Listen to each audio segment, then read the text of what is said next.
Bonjour à toutes et à tous et bienvenue aux Chroniques du Saint-Esprit. En ce 7e épisode des Chroniques du Saint-Esprit, nous allons voir ensemble la nécessité du Saint-Esprit. Nous savons que nous sommes des créatures, donc nous avons un Créateur. Notre existence est alors en toute chose dépendante de ses créateurs. Et c'est là depuis le moment où Dieu a créé l'homme. L'Éternel Dieu façonna l'homme avec la poussière de la terre. Il insuffla un souffle de vie dans ses narines, et l'homme devint un être vivant. Genèse 2:7. Sans le souffle de Dieu qui donne vie, nous serions restés au stade de tas de poussière. Ne l'oublions pas. Après la chute et la perte de la présence de Dieu et des dons préternaturels tels que la vie éternelle, l'être humain entame son chemin d'errance sur la terre. Des générations et des générations se succèdent loin de la présence de Dieu, portant le péché originel et ses conséquences grandissantes au fur et à mesure des millénaires. Mais l'Éternel, dans sa bonté, est resté attentif et en contact avec ses créatures. Il y a eu Noé et le déluge, Abraham et l'Alliance, Jacob et le peuple d'Israël, Moïse et la libération d'Égypte. Toujours dans une communication individuelle avec ses amis les prophètes, Dieu continue à dérouler et à dévoiler son plan pour le salut de l'humanité. Nombreux sont les épisodes dans l'Ancien Testament où l'Éternel appelle un homme pour une mission particulière, qui n'est pas réalisable pour l'être humain par ses propres forces et moyens. C'est là que l'Esprit de Dieu descend sur lui et lui apporte l'aide nécessaire afin d'accomplir la tâche que Dieu lui avait confiée.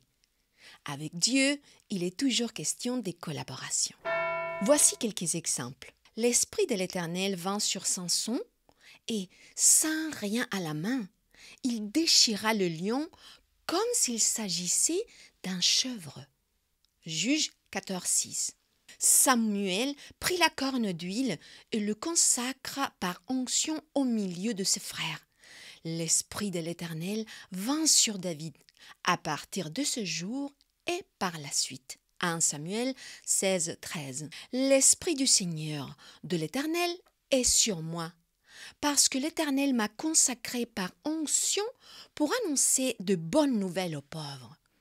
Ésaïe 61. Et aussi à propos de Saint Jean-Baptiste.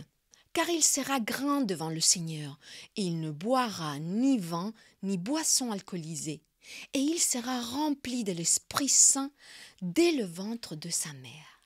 Luc 1:15. Nous pouvons constater donc que pour les œuvres de Dieu, les choses divines, extraordinaires, surnaturelles, l'être humain ne peut pas en aucun cas agir seul. La nécessité du Saint-Esprit des dieux est une évidence. Notre Seigneur a compté et compte sur le Saint-Esprit afin que nous puissions comprendre des choses qui ne peuvent pas être comprises sans l'Esprit des dieux.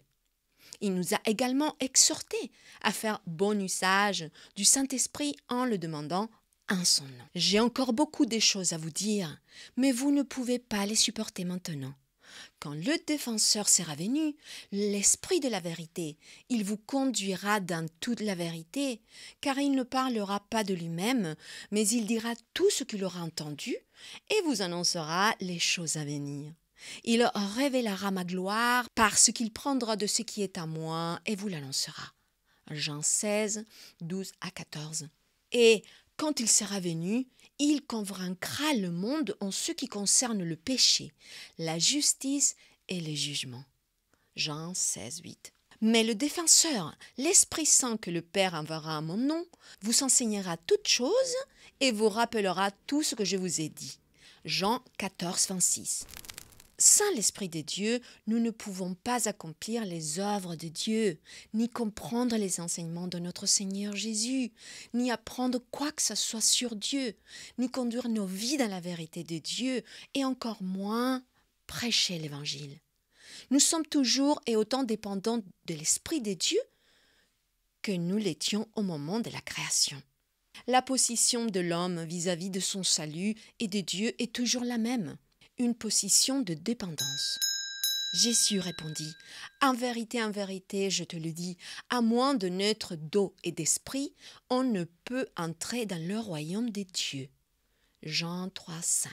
Donc, afin de retourner dans les grâces du Père et d'accomplir le plan du salut pour l'homme, nous devons nous rendre aussi soumis aux instructions du Saint-Esprit que possible et laisser à nouveau notre Dieu insuffler la vie de l'Esprit en nous. Voici pour ce 7e épisode des Chroniques du Saint-Esprit. Que le Saint-Esprit de Dieu vous corrige, vous protège et vous guide en ton nom, Seigneur Jésus. Amen.